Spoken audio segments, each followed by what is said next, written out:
this, and this is another Q&A. Yes, finally another Q&A after about a week. I will be trying to do these on a more consistent basis. Usually when I don't have other videos planned, just so you guys know. So the next one will probably be like Wednesday maybe, as there's 2 other videos I would like to do unless something crazy happens between then and now. But, you know, because next weekend is going to be pretty freaking nuts because Affliction, the Royal Rumble, and there's the WEC event as well. So I don't think I'm probably going to review the WEC event, but we will see. I may do it on Monday. But there we go. Let's get started. One question: do you have any idea what kind of numbers that ROH has drawn for their pay-per-views this past year? The only reason why I ask is that people not naming names have spent tons of time shitting on the numbers that TNA has been able to draw for the pay-per-view. So I wanted to see how ROH measures up. ROH is just as much privately held company as TNA is, so if people can't find out what TNA's numbers are looking like, or can find out what their numbers are looking like, I see no reason why they can't do the same for ROH. Here's the thing.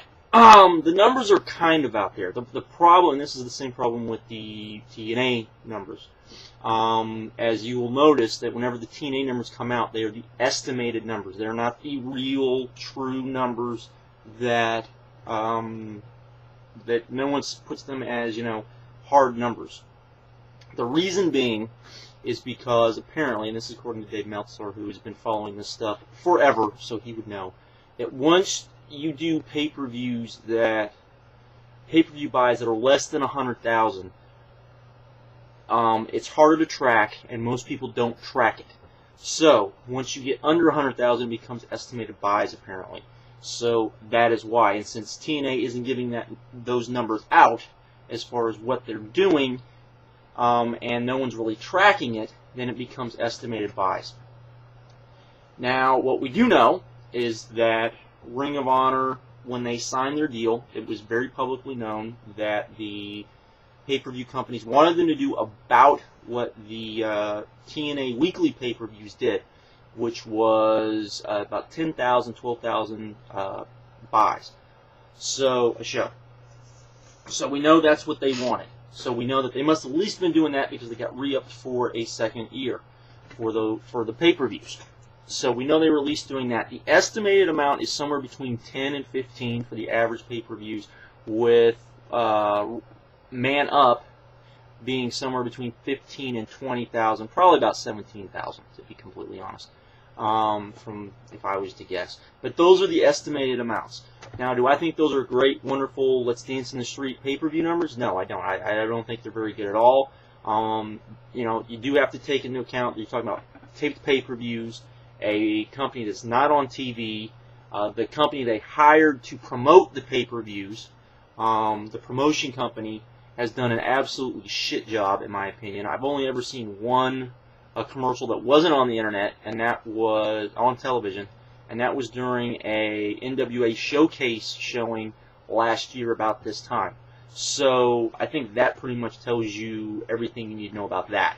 Not very good from that side of it. You know, I've seen them, if you go to the pay-per-view, you know, the channel that advertises all the pay-per-views monthly, usually within about a week they start showing, you know, that they air, they start showing those. But who's really going to just sit through all that just to see, you know, if a Ring of Honor pay-per-view is going to air? I don't think a lot of people. So there is that. Now, from everything that you hear, those numbers must be okay because they're still on pay-per-view. There doesn't seem to be any concern that they're going to be taken off pay-per-view anytime soon.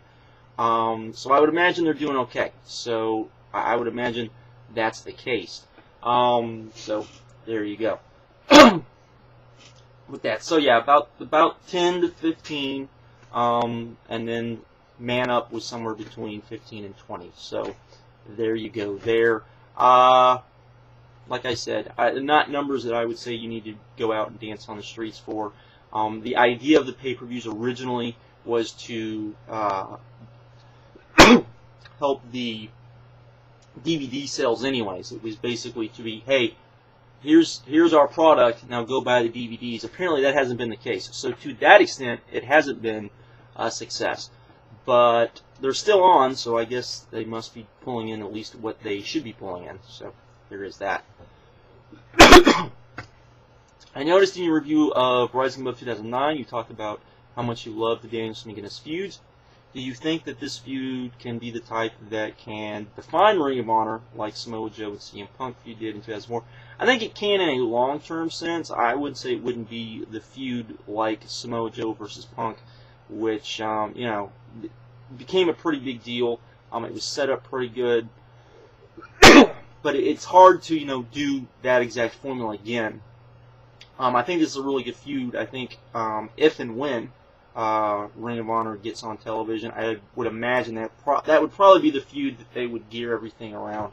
So, you know.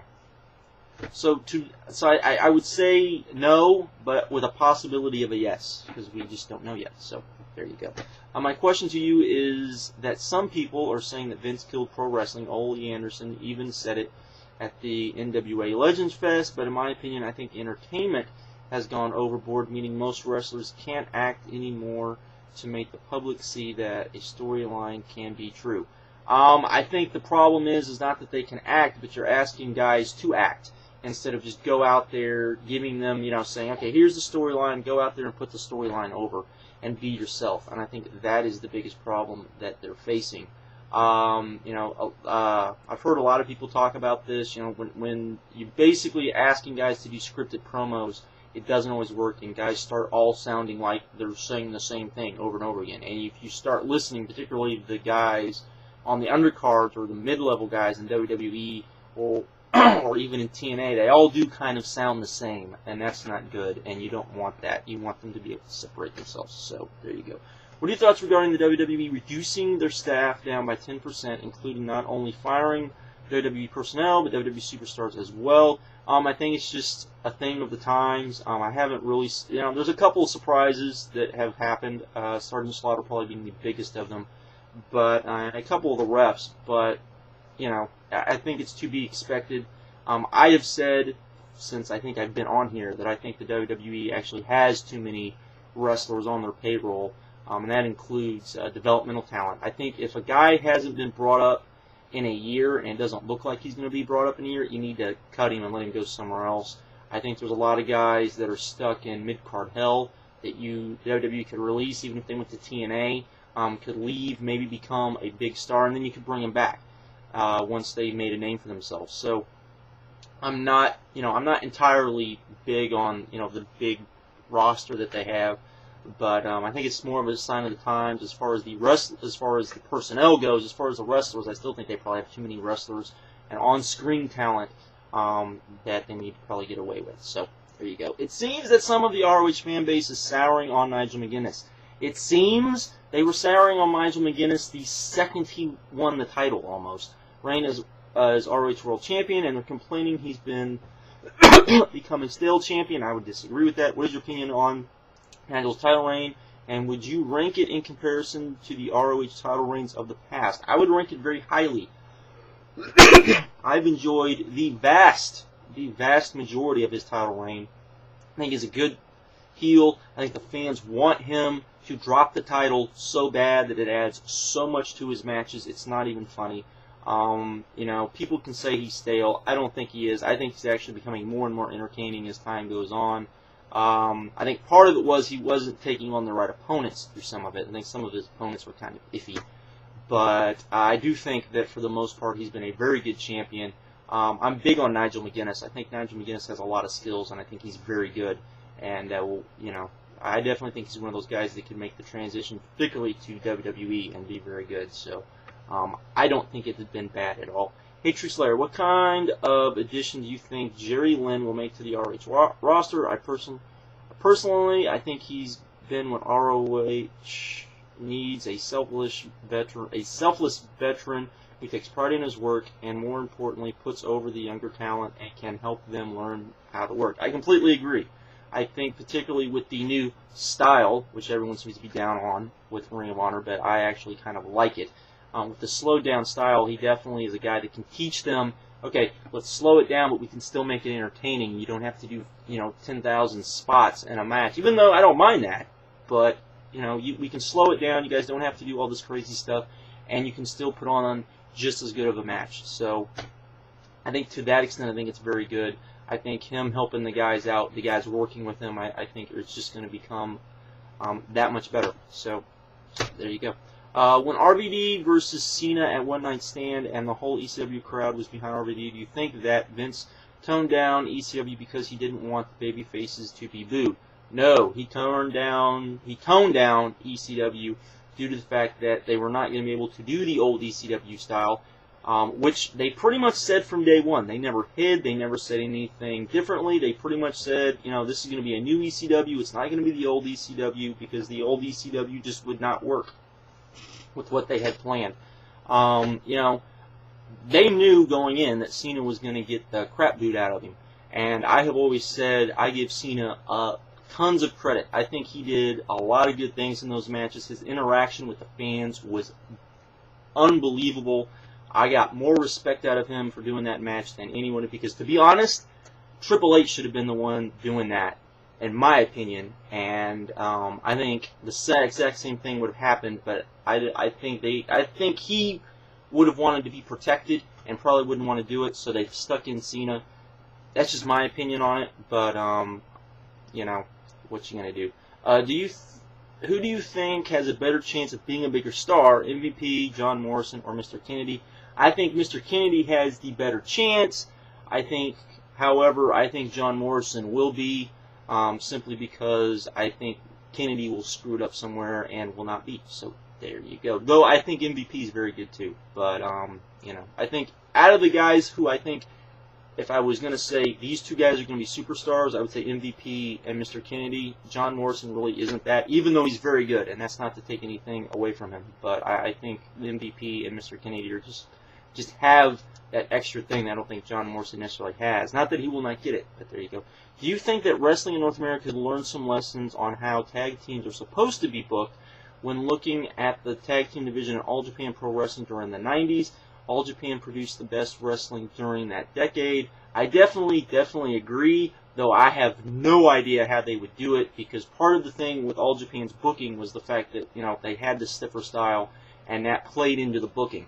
So the fact that the North Americans, you don't have that type of thing, only thing I would say that they could probably take away is the fact that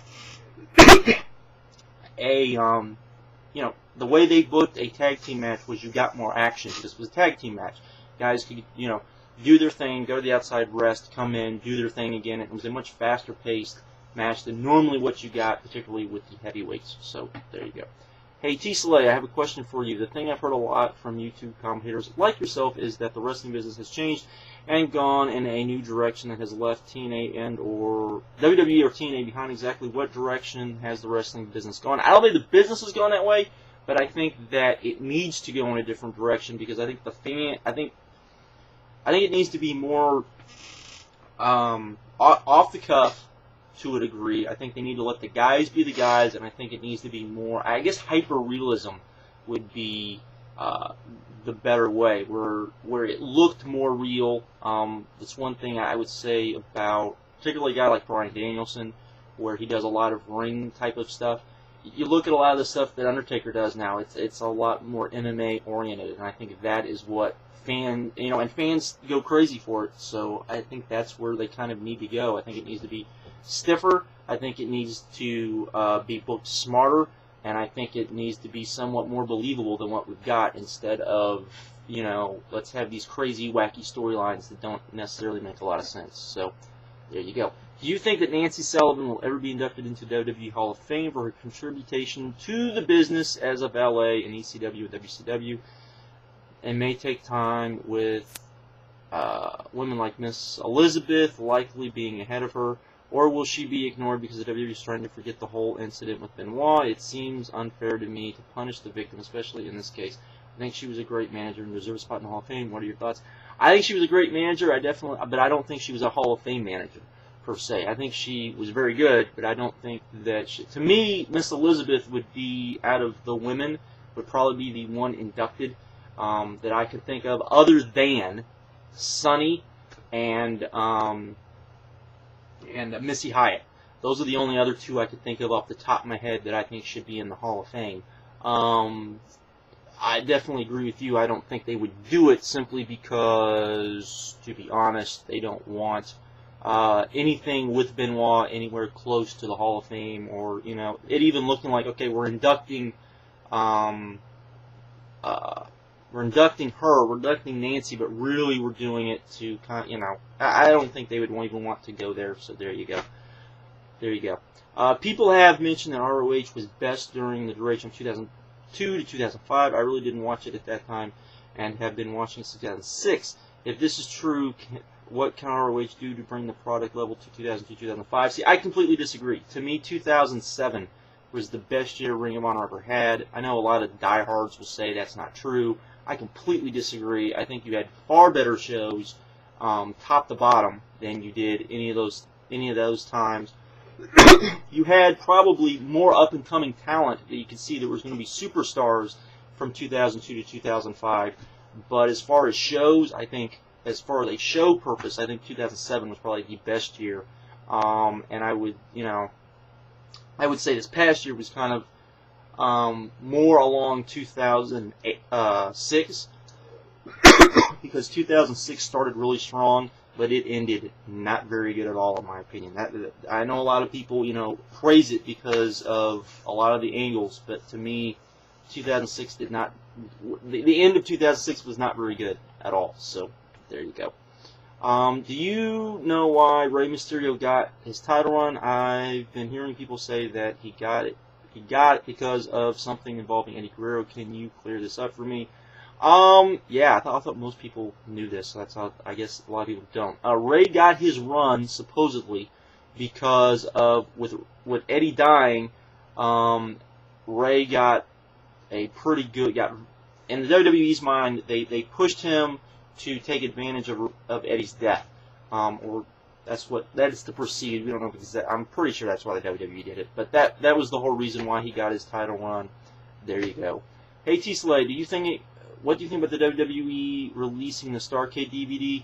Big 2 thumbs up. Don't agree with the stuff that's on the DVD necessarily, but I'm glad they did release it. I would love for them to release a complete Starrcade package, even if it was a limited edition run. And of course, we have what everyone has been bitching about wanting, which would be a War Games DVD set, which I will actually do a video on that in the upcoming days. So there you go. What are your thoughts on hardcore wrestling? Define hardcore wrestling. That would be my thing. If you're talking about like CZW hardcore wrestling, not too much into it. IWA Mid-South hardcore wrestling, some of it I like, some of it I think isn't as good because it's too much over the top. I like some stuff. It depends on how it's used. It depends on a lot of different things. So, you know, I don't mind hardcore wrestling.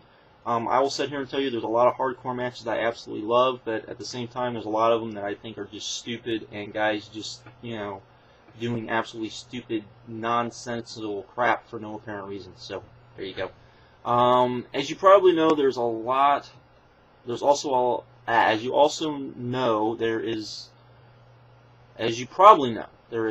at least a few people that try to get themselves over at wrestling shows, shouting, trying to come up with chants. In your opinion, is it appropriate to ever tell these people to hush, especially when it's affecting your overall enjoyment of the show? However, it does feel kind of awkward, though, to confront these people directly at the show. What would you do? Me, personally, it depends on the situation. Sometimes the chants are good. Sometimes when a chant isn't good, usually other fans will tell them to shut up, and sometimes you will get, you know, the shut the fuck up chants. So, you know, it all depends. You know, you have to take, I would say you have to take each situation differently. If it's taking away from the match, then it's not good. If it's adding to the match, then it would be good. And I think that that's something that each person has to decide on their own. This weekend, the award-winning movie The Wrestler is finally in theaters this weekend. I'm just curious, did you watch the movie, and what did you think about it? Also, could this movie be a way to resurrect the wrestling industry? Well, I have seen the movie. I thought I talked about this already. I have seen the movie. I thought the movie was very good. I didn't like it as much as some people have liked it. I did like it, though. I did think it was very good. But I thought Mickey Rourke was amazing in it. But, you know, as far as resurrecting the movie, not really. The industry, not so much. Particularly, you know, there's stuff that wrestling fans are going to get out of it that, you know, other fans aren't. Similar to, you know, when they're in the locker room and they're talking about, you know, the guy's talking about, okay, we're going to work this arm. No, we're already working that arm. Okay, who's working the other arm? You know, that's things. I'm sure a lot of fans were like, what are they doing? What are they talking about? Because they did behind the scenes stuff, but they didn't explain behind the scenes stuff. And I think if they would have explained behind the scenes stuff a little bit more, so that people were a little bit more aware of what all went into a wrestling match and what all is involved into a wrestling match, then yes, I would say that it would help the industry to a degree. I don't necessarily think it's going to help the industry, other than maybe some people will see it in a new light, but I don't think so. Recently, I've seen Jeff Hardy getting assaulted by his own pyro on SmackDown. What do you think this will lead up to in the storyline, and do you think an explanation will be told? Of course, this is all leading up to either A, Christian coming back, or B, Matt turning on Jeff. So, because I know a lot of people have said that they think that would be good too. I kind of agree. Either or, I would imagine it's Christian coming back, which will probably lead to some sort of whacked out match at WrestleMania. And finally, from Master Boo Boo himself, he asks 2 questions. One of these questions I took from a video because he asked it, and I thought that I would, because it's a question I usually get. So, what gives you the right to play Dave Meltzer role in the IWC? I imagine he means on YouTube. What makes your opinion law? I don't consider my opinions law. If I considered my opinions law, I would not, you know, accept video responses from everyone, including the people that disagree with me. I've always said that. And I would, you know, I would go through and delete people's comments that disagree with me or that say things that I don't agree with. I often think my opinion's right, but I wouldn't say it's law, because I think that's just being stupid. You know, so I don't exactly know where that comes from. I know a lot of people seem to have that idea that I think that, you know, if I say it, then everyone must agree to it, and that's it. That's not it at all. I've never felt that way. And this is the second question. Seriously, why don't you guys, talking to the whole IWC, overrate Chikara the way that you do Ring of Honor? And I also probably means that, you know, why don't we talk about Chikara as much? I'll tell you why I don't talk about Chikara as much, and that's because it's hard for me to recommend Chikara. Not because I don't think it's good. I think it's absolutely great. I love it for the most part. It is kind of hit or miss, I would say, along the lines of PWG, even though I enjoy it a lot more than PWG, but it's still kind of hit or miss. But, for example, the Trios tournament from last year I thought was absolutely amazing. Amazing shows. You know, all 3 shows I thought were absolutely wonderful. My problem, though, is if I came on here and recommended it, I think maybe 200 of my subscribers would actually enjoy it. I don't think most people would like it. I don't think most people would get it. It'd be very similar if I came on here and did a Hustle review. I don't think most people would get it. I think people would think I was completely crazy for, you know, recommending the DVD or the show. You can't buy Hustle shows, but well, you can, but you can't legally buy Hustle shows. That I think people would question, you know, my sanity to a degree. So that's why I don't. But if you go to a lot of message boards, particularly the message boards that have been around, or the more serious wrestling, as I would say, the message boards that have a pretty good track record, and the message boards that have been around for a long time and have a good variety of fans or guys on the boards, Chikara is usually brought up, and it's usually, you know, they say that it's wacky, but it's fun wacky. You don't see a lot of people necessarily talking about Chikara for that reason, because it is so wacky that maybe you enjoy it, but it's not necessarily something you would recommend because it's so wacky it's hard to recommend. I've recommended it to some people, but it's not something that, but it's usually people that I think would enjoy it. There's a lot of people that I know have seen it and don't like it. They think it's too over the top with the zaniness, and it is. It does have a lot of over the top zaniness. I mean, you have, you know, animals and sea monsters and all sorts of weird, crazy shit in that promotion. And it's fun, and it's wonderful, and Mike Quackenbush deserves a complete, big, huge thank you very much, Mike, for giving us Chikara. But that's why a lot of people don't talk about it, and and it's not for everyone. It's definitely not for everybody. I would say it's very hard to recommend, and that's kind of where I would say with that. With that, I am out. As always, you guys can send your questions to my email account on here on YouTube. Please try to keep it to one question. Please try to keep the question as short as possible. I know that's not always easy to do, but please do that. I ask so I can that way I can answer as many questions as I can in one video. Because I know you guys like seeing the questions in the description box. There is a limit on how much stuff you can put in the description box, so that's one of the reasons why I asked to do that. Anyways, I'm out. Have a good one. Later.